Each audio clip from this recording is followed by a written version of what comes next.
लोकसभा निवडणुकीसाठी सत्ताधारी महायुती आणि महाविकास आघाडीनं कंबर कसली आहे। सत्ताधारी आणि विरोधकांचं जागा वाटप अद्याप पूर्ण झालेलं नाही। जागा वाटपाचं सूत्र अद्याप ठरलेलं नाही। गेल्या 5 वर्षात राज्यात घडलेल्या घडामोडी पाहता यंदाची लोकसभा निवडणूक सर्वार्थानं वैशिष्ट्यपूर्ण असेल। टाइम्स नाऊ वेटीजीनं लोकसभा निवडणूक 2024च्या पार्श्वभूमीवर सर्वे केला।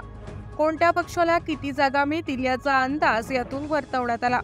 त्यानुसार महायुतीला महाविकास आघाडीपेक्षा अधिक जागा मिळतील। महायुतीला 35 पेक्षा अधिक जागा मिळतील असा अंदाज आहे।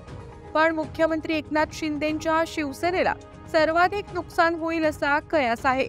काँग्रेसची देखील कामगिरी खराब होईल अशी शक्यता आहे। सर्वेतल्या आकडेवारीनुसार राज्यात भाजपला सर्वाधिक जागा मिळू शकतात। राज्यात आणि केंद्रात सत्तेवर असलेल्या भाजपला 48 पैकी 27 ते 31 जागा मिळतील असा अंदाज आहे। याचा अर्थ भाजपच्या 4 ते 8 जागा वाढू शकतात। शिंदेंच्या शिवसेनेला 4 ते 6 जागा मिळण्याचा अंदाज आहे।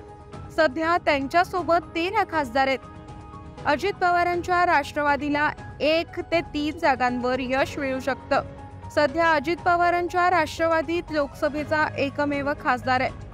विरोधातील महाविकास आघाडीतील सर्वाधिक जागा शिवसेना उबाठा गटाला मिळतील। त्यांना 7 ते 9 जागांवर यश मिळू शकतं। शरद पवारांच्या राष्ट्रवादीला 1 ते 3 आणि काँग्रेसला 0 ते 1 जागा मिळू शकतात, तर अन्य पक्षांना 0 ते 1 जागेवर यश मिळण्याचा अंदाज आहे।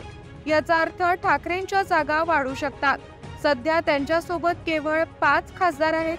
ती संख्या 2 ते 4 न वाढू शकते। सर्वेतील आकडेवारी पाहता भाजपला सर्वाधिक फायदा होताना दिसतोय। सध्या एकमेव लोकसभा खासदार सोबत असलेल्या अजित पवारांना 1 ते 3 जागांवर यश मिळू शकतं। याचा अर्थ महायुतीचा फायदा अजित पवारांना होईल, तर एकनाथ शिंदेंना सर्वाधिक नुकसान होईल।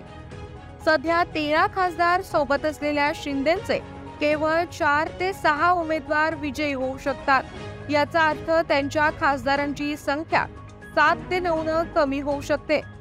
विशेष म्हणजे ठाकरेंची शिवसेना शिंदेंपेक्षा अधिक जागा जिंकू शकते।